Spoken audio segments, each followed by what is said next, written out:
everybody. We're live. This is Josh from Julia's Canine Academy, and today's topic was requested by Raquel. Thank you, Raquel, from Brazil. And it is living with dogs that have a big age gap, or AKA adding a new puppy to the pack. Welcome. Good morning. Thank you for joining, everybody. We're going to be talking about bringing a new puppy into the pack. Living with two dogs that have a significant age gap. A young dog, a puppy, with an older, mature dog. Yeah, so Raquel left a comment on yesterday's video, and she said, it's highly misunderstood, or it's a myth, rather. I think she said that an older dog will benefit from having a puppy around. And what she was saying is that that's not always the case, is what she was saying. That's what she was trying to get to, is it can go wrong, and it can, and we see it all the time. So today we're going to talk about that. And listen, one of these years coming up, whether it's probably within the next year or two, I'm going to be getting a new puppy and doing this process. So I'm going to give you my insight today. Hopefully this will help the process if you're going to be doing it, or if you're going through it, it'll help you recognize maybe where things went wrong. Okay? All right. Thanks for joining. Good morning. I'm so happy to see you guys today. Thank you, Raquel, again for the suggestion. This is going to be a good one. Living with dogs with a big age gap, or AKA bringing a new puppy to the pack. All right. So first I'm going to go through three things right off the bat. I'm going to try to keep this a little organized for you guys. I'm going to give you a couple rules of thumb here if you're going to go get a new puppy, okay? So here we go. Rule number 1, don't get a new dog if the current dog is out of control. So that's something that we see people do, is we see them sometimes get a new dog before the current dog's ready. The current dog is still struggling with some stuff. So just make sure that your life is good with your current dog before you get a new dog. Number 2, get the right dog. And I know that's hard to do, and we'll talk about that. There is things you can do to try to up the odds that the dog has the right temperament and has the right disposition to fit in with the dog you already have. And we will be talking about that. And we'll be talking about what kind of dog you have now and how to match it with a new dog, what temperament we need. Number 3, be committed, because it's a process. Remember, it's a puppy. I mean, you got to raise this thing. You're getting this thing at 8 weeks or however old, 6 months, young. You got to raise it. And so you got to be committed, because there is a little note that I want you to know. Between the ages of 1 and 2, once the puppy gets to the age 1, between the age 1 and 2, that's where, if things are going to go bad, that's when it's going to happen. And that's when most dogs are returned, is between the ages of 1 and 2, that 1.5 mark, where they're just that adolescent. They're starting to get dominant. They're starting to get sexually frustrated. They're starting to get carried away. That's when things can go wrong. If you don't have control over the dog at that age and you have that older dog around, the older dog's going to want to correct them, right? And we'll get into all that. So there it is. There's the 3 things I could think of this morning that hopefully would help. Make sure the first dog's not out of control. Get the right dog and be committed. Okay, let's dive into that then. If you're just joining, thank you and welcome. It's Tuesday, I think, and it's a beautiful day out. And today we're talking about adding a puppy to the pack and not letting it go south, because it's a process. All right. Okay, so let's get right into getting the right dog, because that's what you're going to need to concern yourself with. You're like, I want a dog. And believe me, guys, I've been thinking, I go back and forth with what type of dog I want when I get my next dog. So I get that. It's a fun thing to do. Let me give you some tips of what you should focus on from a professional standpoint that'll help you give you an idea of what might work best with your current dog. Okay? Because there is definitely a couple matchups that I'm going to make you aware of that I think we should avoid unless you're very experienced. Listen, if you're on here and you're super experienced with dogs, then you can make any match work, okay? It'd be more difficult, but of course you can make it work. This is for people that aren't professionals, that don't have all that much experience. This will help, okay? Okay, so getting the right dog. First thing we're going to look at is really 3 things. Temperament, we got to check that out. Energy level, and gender. And hang with me, watch me here, because I'm going to show you how if we mix these things the wrong way, we could have a problem, okay? Temperament. We're going to take temperament and we're going to visualize it. I'm going to simplify these things for you. So temperament, just think dominant or submissive. For right now, just think, is that more of a dominant dog or more of a submissive dog, for simplicity's sake? Energy, is it high energy? Is it low energy? Keeping it simple. Gender, is it a male? Is it a female? Okay, now let's watch. We got temperament, dominant, submissive, energy, high, low, gender, male, female. Now watch this. What if we have a dog whose temperament is dominant, whose energy is high, and whose gender is male? And the dog at home is the same. Two dominant males, just think about that. Two dominant males with high energy. That's already going to be a more difficult match, automatically a more difficult match than if you went, and by the way, it doesn't have to be a male, it could be a female. It's just dominant and high energy, right? You put those two together, it's not going to be good.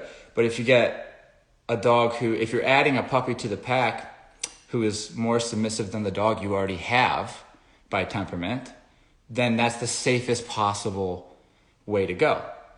Because what ends up happening with dogs is if you have two dogs that are dominant, it just means that they're willing to assert themselves in situations. And that means that's going to end up, if they're both willing to do that, that means you can get into fights. If one of them is more submissive, even if it's a dog that's already in your home, but we don't usually like to do that, and I'll tell you why, because this new dog can come in and really become a mess, all right? We don't want the new dog to come in, be dominant, and start taking over, and that is a situation that we see. Because the dog that the people currently have is submissive. They should have got a dog that was, hopefully, ideally, that was equally submissive and passive as their dog, or less. That would be ideal, but you can't always do it. Good news is, even if the dogs aren't a great match together, the human can make everything work. We can make everything work. We do it every day. I get these dogs that we get in the social yard, everybody's getting along. It's not because they would be getting along naturally. They wouldn't be. Humans can override these things. I'm just giving you some knowledge, okay? So we want to avoid getting a puppy in who has higher energy and who is more dominant than the dog that we have right now, okay? Because that's just going to make everything really difficult. That's that situation where life's good and then you got the puppy and now life is chaos. And it's not necessarily you feel like the dog you have now is being pestered, and you feel like the puppy's bringing in all these bad habits because it's got really high energy and it's probably super confident, entitled, possibly even dominant. Who knows what type of dog you got in there? It's going to be, if you don't have control over it, it's going to cause a scene. And your older dog might eventually bite it. And if your dog bites it, what does the puppy do in retaliation? Nothing? Maybe nothing. Or maybe this happens between the age 1 and 2, like I was telling you, and now you have a little fight, and that's just the first of many to come. Okay, so you gotta really know what you're putting in, what you're going and picking out. So if you go to a place that offers temperament tests, that would be awesome, because then you can get an idea right there. If not, you can kind of tell by interacting with the dog a little bit, especially if you're able to spend a few hours with the dog, or if you're able to bring the dog. Some places let you take the dog home and test it out and all that stuff. You'll really get to know the dog's temperament. It doesn't take much. It doesn't take a professional really to be able to tell if the dog has high energy, low energy, if it's more confident and dominant, or if it's more insecure and submissive. If you really are trying to find it, you'll see it. And then from there, also gender does play a role. If we're looking at making it as easy as possible, then opposite sexes usually work well. It usually works well. So if you already have a male in, if your current dog is a male, an older male, you might be better off with a younger female who's submissive, right? Rather than a young male, a puppy who will eventually be an adult male. And if you didn't do it right and the dog wants to be dominant, that's where the problems are. Male to male, it's going to be more problematic. And usually even female to female can get It's funky, I know, but opposite sex seems to work pretty good. Not that you can't make them work. Again, guys, I know it depends on your skill set, depends on the dogs. Some dogs are just so easy, it doesn't matter. You know what I mean? But if we're talking about what I see on a daily basis, when it goes wrong, it's male to male. It's when it usually always is, or female to female, which is more rare. But opposite sex seems to be a little bit of a safer pick. All right. And also imagine this, opposite sex, but we're also following the rule of taking a dog in that has less energy than our current dog, who's not going to, and when I say energy, I mean like, of course a puppy's going to have more energy than I mean, what is their natural carry? You meet some dogs they just have these dreamy, beautiful eyes and their energy is nice and even keel and they just kind of suck you in because they're calm. That's an energy. And then you get another dog who is also calm, but this is them calm. They're just high strung. That's a high energy dog. High energy dogs annoy low energy dogs if they're not under control. So by getting a dog who's lower energy than the dog you have, whether that's a breed thing or whatnot, will help a bit. We're just looking at things that'll help a bit. Overall, we're gonna have to take control, and we're gonna talk about that. We're gonna talk about that because that's what I'm all about, is making sure that we can get control when we need it. All right, so look at the gender, look at the temperament, look at the energy, and then breed specifics, of course. This is all gonna add up. What we don't want are two dominant males fighting once he's a year and a half. Okay, we don't want that. We don't want that stuff. If we can't handle the two dogs, especially if you're going and getting bully breeds, you're new, you don't really have experience with dogs, and now you got two males going at each other. Ain't good. Okay, so enough of that, picking the dog, because you're going to pick the dog, and now the temperament matters, energy matters, and all that matters. Now, how are we going to get this dog to fit into our lives? Because this is an exciting time. Like, it's fun, but you want to remember the objective. There is a goal. We need to raise this thing. It needs to be domesticated, and it needs to fit into our pack, and we want to make sure everybody gets along. We want to get over the hump. We want to get it to the point where this dog is fit in and understands its role, and everybody's getting along. That's where we want to get. This is what you're going to need, though. Okay? You're going to need control. You're going to need it. Can we all agree that if the human has control over puppy and adult dog, then it's best case scenario? I think so. So what do I mean by control? We're not going to be controlling these, we're not going to be like telling this little puppy every little thing to do, because it needs to explore. What we need is one sound that stops the dog from doing, dead in its tracks. And that's going to be no. Okay? He's going to need a very strong no. What I mean by that is a conditioned punisher, if you want to think of it scientifically. A sound paired with a punishment, that sound will become powerful. That's how you get a strong no. Okay? So the dog needs to learn no means to stop. Stop what you're doing. Okay? Immediately. We need that. And we also need, while you're at it, that dog also needs to be able to be recalled reliably every time. So with that, we can now enter situations with the puppy and the big dog and start to have some control, some influence over the interaction, because we can say no, which will stop the inappropriate stuff, and we can say come, which will get the dog away from the older dog and to us, okay? This is really, you really need that before you go and let them be in the same room and stuff. Because what happens is these younger dogs come up on the older dogs. The older dogs want to be respected, but the younger dogs are excited. They're excited. So they come up disrespectfully, which is high energy and like overwhelming. And depending on the temperament of your dog, that's how that little puppy's going to get bit. But just corrected. And depending on your dog, though, if your dog is not the most balanced dog in the world, it will overreact and really fuck the little guy up. So I'm not trying to laugh. This is something that we see, though. It's like they will correct these things if they're not family to them yet. Yeah, you can see it go bad. So that's why we have to correct the puppy. So if the dog goes into me and we're in the same room and he's getting high energy and he's headed up towards the other dog, I can say, no, stop it, correct the dog, calm it down. Now I can advocate for my older dog and control the little dog. And actually it's helping the little guy not get bit, right? And we don't want to form bad blood, and first impressions, I think, matter, okay? So the last thing we want is this little puppy running up on that dog, okay, and jumping all over it, and the dog not receiving it well, and that's how they start their relationship, okay? So you're going to need to work with this little puppy. You're going to need to make sure you get control over it. At 8 weeks, you're not going to get much. So there's that time where you kind of, you're somewhat in the safe zone if you get it at 8 weeks, right? It's not going to be that difficult. It's going to be like whining and doing its thing. There's not much you can do about it. It's barely alive. It's 8 weeks, But as it starts to get a little older, as it starts to head towards that half a year mark, you're going to notice. You're going to notice things are going to change, and your dog's going to look at it differently, and this dog's going to start to annoy it, right?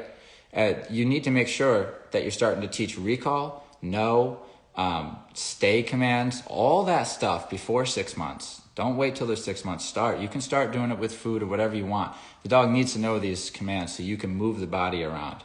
If it starts getting in trouble, you can take it away, right? So because what's going to happen is as soon as this dog gets 6 months, it's going to play rough, and it's going to want to go do puppy shit with your older dog, and your older dog might not always like it. Sometimes it may, or it might be a dog who doesn't like it at all. This dog will try to get play out of every situation, and that gets them in trouble. That gets them nipped, and that gets them corrected, right?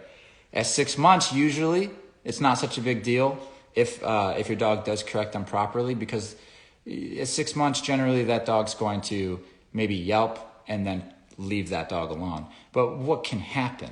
What can happen if this dog ends up being an entitled brat and happens to have the right temperament that's more confident and dominant? As it starts to get more into its adulthood, it hits towards a year, or definitely by a year and a half. Now he's found himself a little bit as a man, and now he might be willing to start striking back at the older dog. And then we can see some bad blood, right? Where it's like he's trying to play, but he's also starting to want to hump the older guy because he's got the testosterone going now and he's hitting that age. This is where, if we haven't got it under control at this point, by the time the dog is a year and a half, this is where things get serious. It goes from being puppies who are nagging to like adult dogs fighting over like sexual frustration, dominance, and things like this. And then it's like, well, we need to rehome one, or something like that, or we need rehab or something. And it happens just like that, and it happens right around that age too. Some dogs will go early. Some dogs will start this shit at 6 months, depending on the dogs. But on average, a year and a half is usually where we see it. So somewhere between a year and 2 is what I say, because some dogs are late developers. But they're more interested in the hierarchy. They're more interested in sexual activity and just the stuff that we find inappropriate, the stuff we don't want, between a year and a half. So that's where you're going to see that. By the time that comes around, hopefully we have this dog already trained up. I would have this dog fully trained by the time it's a year. I mean, off-leash, e-collar, everything, because then while it's going through this period, you have control. So if a situation starts where your dog's starting to flex on the older dog, you can correct and recall and all this stuff. And who knows the age gap? Are we talking about a 1-year-old, a 1.5-year-old pestering a 10-year-old? Because that can happen. Like, it's crazy. It depends on the types of dog you got. Now, if you got a little sweet little thing, and it just so happens that she's just not dominant at all, she's just submissive and sweet, if she still has high energy, she can still be annoying and get corrected that way. But it's not as bad as a dog who has a more dominant type of temperament. That's gonna be worst case scenario, right? Dog trying to dominate another dog and they get into a fight over it. It's always where the fights are serious, They're very serious. So So basically getting control over both dogs, it's a simple answer. I know this is a fantastic question, but the answer is the same as everything else. If we have control over both dogs and we know what we're doing, right, then we don't have these situations. So for example, I put new dogs in a social yard every day, and there's puppies in there with older dogs all the time. And they don't know each other, and they're meeting each other for the first time in a social yard. So we have to accelerate the process. So what I do is I say, I'm going to take the first chunk of this session when I'm bringing these dogs together, and I'm going to look for the things I don't like and correct them. That's the secret to everything we do, is like immediately tell them what not to do by allowing them to do it and correcting them right from the bat. So as soon as I let a dog out, he's a year old and he's out there with some of these other dogs. First of all, the older dogs don't take that bullshit. They don't take it. It's a good thing we're there, because they would want to correct this guy. But let's say we get two younger dogs together and they're like, oh, I'm new to this and I want to figure it out, and I want to hump you, but I want to hump you. They want to hump each other. I let it go for a second. And then as soon as one puts their paw up or some type of gesture to actually hump, it's whip on the butt with the dressage whip. And then I separate them. And then I let them calm down, and then I put them back together. Go ahead, interact. But if anybody tries to hump, whip on the butt. And then what happens is by the next session, they don't want to hump, so they end up playing. You know what I mean? So you're one step ahead of the dog. You're looking for the bad stuff. But this is what happens, though. This is what happens. That's not the mentality that the person who's going out on a Sunday morning, they got their cup of coffee, it's 7 a.m., you just woke up, you're in your PJs, it's Sunday. You're letting the dogs out. You're not even really paying. Your mindset is, oh, it's so gorgeous out. Listen to the birds, right? Like, I'm out with my dogs. This is the life. And then, dog fight, right? And it's like, oh, what the hell happened? It's like, I'm looking for that stuff when I'm with them. I put my boots on, and I'm like, all right, I'm going to grab my whip, and let's go out to the yard and see how we do. I'm looking to have those conversations. And then what happens is about a week in, those conversations aren't happening with me anymore with these dogs. And then I loosen up. And then I can loosen up and I can go into the yard and I don't even have to have that whip in my hand. You know what I mean? We've already did that. Everybody's fine. We've moved on past it. We're done with that. Because I look for that stuff first, because you want to know why? Because the dogs train me to. Because they're like, dude, if things are going to go wrong, it's going to happen within the first 30 seconds of meeting each other. You know what I mean? So they teach it. It's like, this is what they want to do. They either want to play and it gets too rough, or they want to dominate, or some type of sexual, humping or of some sort, something like that, or like inappropriate drooling and chattering of the teeth while they're licking the crotch of the other dog. Just super inappropriate stuff. This is the stuff that's causing problems between the dogs, and this is why they end up getting into fights. So we let the dogs out in the yard. Remember, we have relationships with each dog that we let out in this yard. It's not that we don't know, and each dog has already had a little bit of a relationship with me before it goes out in this yard. And then I let them in the yard, and I just correct inappropriate conversations. No inappropriate conversations. I correct them, I move them along, and they go away. And it works. So that you got to learn to do that. You got to learn to see what's inappropriate and what's appropriate. So one of the easiest ways to think of it is if with your older dog is what he doesn't like, I can almost guarantee it, and he would agree with me. I don't like when that little thing has a lot of energy and it's close to me. I want it to be like when it's in the same room as me, I want it to stop moving. Okay, that's what your dog wants. It wants that thing to be predictable. So if we can do that, like when we're in the living room, we can say, hey, knock it off, go lay down, or put it on the place bed. All of a sudden, we've done what all the older dogs want to do to that dog. We've calmed it down. So outside, maybe, it's a little bit more acceptable because you got more room to run about, but you don't run around the living room because, we're not interested in that. The older dog's trying to relax, and you're disturbing. They're just disturbing the peace. They're just old dogs that are just shaking their canes at these young guys because they're disturbing the peace. They're jumping all over the place and shit. So if you can control your dog and say no, and then they stop, You tell them to go lay down and they do, you're not going to have any problems. I think if you don't have control over the little guy, then we're going to have problems. I think that's when we're going to have problems. So can you see the message is just the same? All right? It's just the same for everything. We need to be able to, the dog needs to stop when we say to stop, and the dog needs to do when we say do. That's it. And then the rest is structure and management, Have this pup in its own kennel. This dog does not need to be out with the pup while it's real young, 8 weeks old. It doesn't need to be out all the time. It can have its little den where it has its water, it has its food, it has its toys, it has its space, and it can spend most of its time in there learning how to use the bathroom outside and learning this kind of stuff. And once it gets past that, it can start maturing into being able to do a little bit more and learning its commands. But it's not like this thing should just be running all over the house free. That's how it gets into trouble, and that's why it gets attacked by older dogs.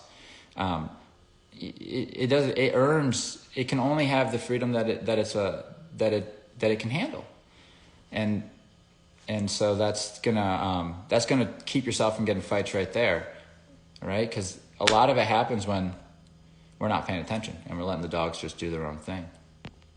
I'm going to go to questions now. I appreciate everybody coming in. Sorry that it's the same answer for everything, but it really is.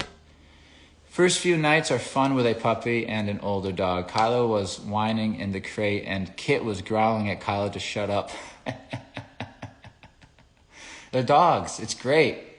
That's what makes dogs beautiful, is that they don't give a fuck who's in the room. They express their feelings. So the puppy was whining and the older dog was growling at the puppy to shut up. Yeah, and that's really what it is. They just want peace and they don't want to be messed with, And so there's so many disrespectful situations that we find, that I see happen, and I've seen with my own eyes, that people don't notice. Like I'm sure they do notice. They have to. But if the dog's, and I'm not encouraging this stuff, but if the dog's relaxing on the couch, the older dog, and it's always been in this one particular position forever, it always sits on this part of the couch, and now that dog, the new puppy, doesn't even have to go and get on the couch, even though some of them will, and just disturb this dog. Just running back and forth is enough to annoy the thing. It's like your dog's picking up on all of that, and it's annoying. So I guess don't let the puppy be annoying. I guess that's really what I'm trying to say, because that's what's getting them in trouble. They're annoying to the older dogs. And so, if you're easily annoyed like I am, then you won't have a problem, because you won't let the puppy run around like that unless you're playing with it, because you don't like on the floor, the tick, the nails on the floor. I can't stand a dog just pacing around, and neither can older dogs. Okay? Positive Vibe says, we followed all of your advice when bringing Kesh home, and it worked beautifully. A lot of work and structure, but so worth it. Fred can be a grump, but he fully accepted her even before her board and train. Yes, and Freddie, that's a perfect example, actually, is Fred was their first dog, and he's an older shepherd, and they got a more submissive female. So it's the perfect chance of success. It's the best possible chance of success. The dog's more submissive, and it's the opposite sex, so then it helps. So that was already a good choice on your part. And then, of course, Kesha got trained up through us, so didn't Freddie. So they have the structure. They both know the language, so they got that. But Maria will tell you, it's still, even though it is huge having the training and huge having that good judgment, and you pick the right temperament fit for Freddie, it's still not easy. It's 2 dogs. You're living with 2 dogs. It's still not easy. Raising a puppy, even a good puppy who's easy, is not easy. Okay? So, yeah. But now look at them. Now they're family. These dogs, they're brother and sister. There's no, you're over that hump. You know what I mean? We got another question. Could you list in general what appropriate/inappropriate play is when given a supervised play session? Thank you. I think it's a great question. Yes. So basically, rule number 1, we want it to be consensual on both sides. So no one-sided stuff, because that'll be bullying, right? So for example, if one dog wants to play, but clearly the other dog doesn't want to play, then that equals grounds for me to go and stop it. So because what could happen, especially if you're like in a daycare and you see all these different dogs all the time, that dog who doesn't want to play is going to get annoyed and correct. And that's where we could have the beginnings of a dog fight, or not, just a correction. Now, a dog fight happens like this. It's like if that dog corrects and the dog who got corrected corrects back, then we could have a dog fight. But if the dog who gets corrected just yelps and runs away, there's not going to be a dog fight. So it depends on the temperaments that are playing, right? So, has to be consensual. Also, we want to cap the arousal, cap the energy. We don't want them to get too intense, because then like it's all fun and games until somebody gets hurt, because that's what happens. So like I don't let them get too intense, especially if they're not my dogs. We cap everything, you know. So what I mean by that is if they start to get too intense, we'll say, "Hey," and relax them a little bit, interrupt and relax them a little bit, and then let them go back at it. And if they get to that level again, we shush them, correct them, calm them down. Not like a big correct, depending on what they did. It depends on what happened. But just enough to settle them down, let them back at it. And what they learn is like, they learn that they can play, but as soon as they get to this level, we don't like it and we intervene. So they stop letting it get to that level and they start self-regulating. So they have a healthier play. They don't let it get too intense. And that's a good thing to know how to do, is to cap that arousal a little bit, teach them to play, but less intense. And also it has to be consensual. All right. No humping. I know that's obvious, but humping gets a physical correction around here. Whip, whip, whip on a dressage whip right on the butt. And that stops humping. Humping's no good. It causes fights and it's no good. It's no good. No dog wants to be humped. Okay? So those are some basic ones. But if two dogs are playing and they're both enjoying themselves, you still want to be able to regulate the energy if it looks like it's getting, use your judgment. But if it looks like it's getting a little too crazy, you want to be able to just slow them down a little bit. Allow them to play, but slow them down. The inappropriate stuff, you know, there are some signs that you might not see, but the big ones are humping and things like this. I've gotten to the point where I can tell a dog's thinking about humping long before they've actually went around for the hump. Because a lot of dogs do a very similar thing. They kind of sniff in the ear. They kind of try to put their head up over the shoulder a little bit, and then, back down to the crotch a little bit, back up to the shoulder, and then they're looking to mount. And so, being what I do for a profession, I see this on a daily basis. I stop it on a daily basis, right? Another a comment is, our puppy, female, 6 months, always bites our male dog 2 years in the leg to start the play session. The male one isn't into it from the beginning. But after 2 minutes, he joins in the play. Is that okay? Yeah, that's probably all right. And so just, as long as you have control, if things were to look like they were about to go south for a second, do you have enough? It all depends on if you have enough control to say, hey, one sound out of your mouth, whether it's no, mine's shh. Does that get both dogs to stop and look at you for a second so you can then have that moment to direct? Because that's what I fall back on. That's really all I fall back on, is my relationship with the dog. Before, that's the only thing I have when I'm out in that yard, And I can correct for things, but if the dog's starting to make an error, I say, shh, they stop, they look at me, they let me direct them. I can go through the day like that.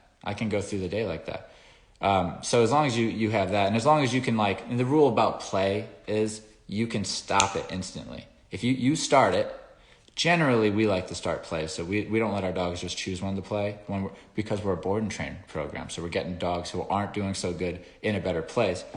But I totally understand the relaxed lifestyle, living with dogs, having control but still being relaxed, because that's how I am when I'm not training. And so I allow dogs to do things. Here's the thing, dogs. If I say stop, stop. Remember, that's my rule. If I say do something, do it. And if I say stop, stop. Other than that, there is wiggle room. And this little girl's having fun. She doesn't seem like she means any harm. She just knows that if she does this, he'll start playing. That's okay. But if it looks like it flips, intervene. If it looks like it's flipping, he might actually enjoy the whole thing and just be playing. like he doesn't, Then she goes on to say, the 2-year-old stops immediately if we say enough. The young one needs work. Okay, so there you go. Now you know. And the young one needs work and disengaging during the play. Thanks. Yeah, and that's what it does need. And once you get that a little tighter with that one, and that might mean a rough session or two, like if you say no and then she doesn't stop, you might have to take a bonker out and bonk her in the snout. If you don't know what a bonker is, check it out on YouTube. It's a rolled up towel with rubber bands on it, and you just kind of bonk the dog on the snout to snap them out of it and to calm them down, and then release them again and let them go back at it. And so that's one way to do it, and it works. It works too. That'll help the older dog feel better as well, knowing that you have that level of control. It sounds like he's pretty tolerant with her. They got a decent relationship, but it'll only help. And listen, she's young. Would you say she was 6 months? Yeah, now's the time. So you're right on schedule. Now's the time. Remember, though, as they start to head more towards, because you got a female, you're in a better position. Because as you're heading towards a year, even though some females can be more male-like, they can care about the dominance hierarchy, they can hump, they can mark, they can. I see it all the time. But you have a chance that your dog doesn't really care about that stuff as much. So when it heads towards a year and a half, she's hopefully not going to try to be dominating him. However, if she is a female who wants to be dominating, you know what to do. You got to correct that stuff. So definitely tighten that up a little bit, but it sounds like you're heading in the right direction. I can't wait to get a new dog. I can't wait, but I'm disciplined about it. If I wasn't, I already went and got one last year.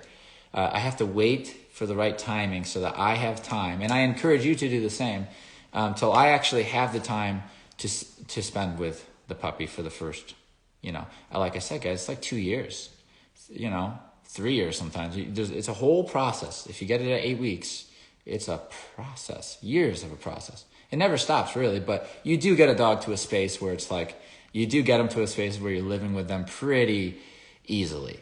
Your older guy that you already got in the house, pretty easy going.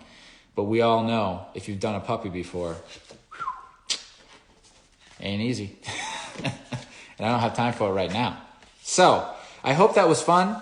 I enjoyed the topic a lot. I did not expect to be talking about this today, so that's how it rolls. If you guys have any suggestions, leave them in the comments, and I'll see if I can get to them and future topics, and we'll go from there. I'm going to read the last of these comments here. Is there some secret to perfecting the sound? The sound. I've tried it since a puppy, and she wasn't very phased. Oh, I'm so glad you asked this question. Because this, and I know this is a little long, but this is important to know, okay? Remember when Cesar Millan came out, The Dog Whisperer? I mean, that show was amazing, right? Everybody loved that show. So he was shushing these dogs. And so people got the impression that if they shushed their dogs, that was the secret. Like, that sound made dogs listen, which isn't what it is. For Cesar Millan, all that is a conditioned punisher. Watch his show. Watch him.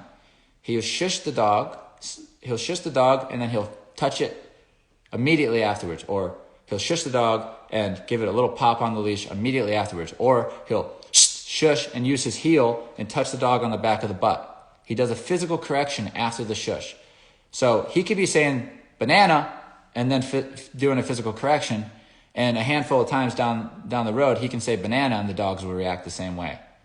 It's just a sound paired with an aversive, a correction, and then that sound takes on qualities of, it has the same emotional impact. So that's like what no is. If he were to say, if he never said shush and he just said no, it would do the same thing. He'd say no and then physically correct. And then what happens is you can say, now he can look at these dogs and go, shh, and you watch them. Because his criteria is, if you show me respect and you calm down, that's what I want. So you'll see them do that because that's what it means to them. But he could have chose any sound. It's not the sound. It is what he's conditioned the sound to mean. And that's what makes him brilliant. That's what I learned from him. I don't know if Cesar Millan himself would describe it that way, but as a young man who was studying him, who wanted to understand how this was working, once I started studying science, I understand that's what was happening. as I start watching the show over and over and over and over again, watching what he's doing, he's conditioning that. The dogs don't know what that sound means at first, he conditions it. Boom, touch. Okay, go watch it back. You can see it. So the sound's not magic. The secret is pairing it with a correction, and then the sound now takes the qualities of that. So now I can actually say no. If I say no to my dog a few times and then correct them in a way that's meaningful, then I can say no, and you'll see that the dog will stop and almost behave as though it just got a correction and walk away, and because it's a paired. I paired it. Yeah, it's a conditioned punisher. I believe that is the term, technically. Okay? So I hope that made sense. I hope it did. If you're getting a new puppy, let me know how it's doing. I always love to hear how people are doing, okay? Remember, structure is your friend. This puppy can have a little den of its own until it's older, and it can spend many, many hours in there, other than potty breaks and some social time and all the stuff teaching. It doesn't have to be, it shouldn't be, let me say this, it shouldn't be running around your house unattended. Another question here from Hannah. Have you changed your no to shush in your program? I have not. I still use no, but I use shush in the beginning because I use shush for the when I'm first interacting with a dog that they don't really know anything. So I just use shush in the beginning stages to disagree with a dog and to go after their energy. And it's very it's like that dog whispering style. And then once the dog and I have that foundation going on, where I can influence them and our relationship's right, then I'll start adding in the human language, which is the program, which is the words of the commands and no and all that and good. But in the beginning, if you watch some of the videos of mine, you're seeing day one usually chopped up. Day 1 through 3, you're seeing that usually chopped up into 3 to 5 different videos, and they come out once a day. But that's happening all within the first 1 to 3 days. I'm kind of talking dog to the dog with the e-collar and getting what I need relationship-wise, understanding of the tools and how this is going to be working. Not really using much English. Now, when that's done, then I start teaching the dog the English, which is going to be all the command words, and that's where I'll use no for errors on the commands and stuff like that. But the dog understands that if I'm shushing you, yes, it can mean the same as no. It could just mean stop doing what you're doing, but it's all contextual. If I'm shushing you and you're laying down right there, but you're being squirmy, it means relax. You know what I mean? So I'm using it as a way of disagreeing with the dog and going for their energy and kind of looking for some submission from them. That's what the association hopefully is by the time I'm done with it. And then we go and use no. And that's just it's just so I could do dog whispering stuff first. And because for me, getting that relationship, using it that way, goes very far. For then when I'm going to teach the commands, I have less trouble teaching the commands. The dog has less of an attitude. Me and the dog are a pack now. And then I'll start teaching. So there's a whole ritual that goes on the first few days to get a dog to become a follower, to follow the program, to start learning the basics on the e-collar and me and all that. And if you do notice in the videos, I'm not talking to the dog a whole lot. I'm not even really saying no much because I want the dog to be making a lot of choices and understanding how things work. And then I add in the commands, and then I add in no and all that. So I know it's confusing, but it's working for me. All right, guys, I appreciate your time. Remember to leave comments if you have an idea for a topic. I might just get to it, and I appreciate your time. Thanks for joining in. Today we talked about adding a puppy to the pack. And you know what? It's exciting. Just make sure that you have control over that puppy, and make sure that before you get a puppy, you know what you're looking for as far as the temperament. The temperament, the energy, and the gender. Those are the things that I'd be looking at, okay? And what we're trying to avoid, remember, we don't want a dominant, high-energy male being paired with another dominant, high-energy male. Unless you know what you're doing. Okay? So look out for that combination because that's the one that we see all the time. Appreciate you guys, and I'll see you tomorrow.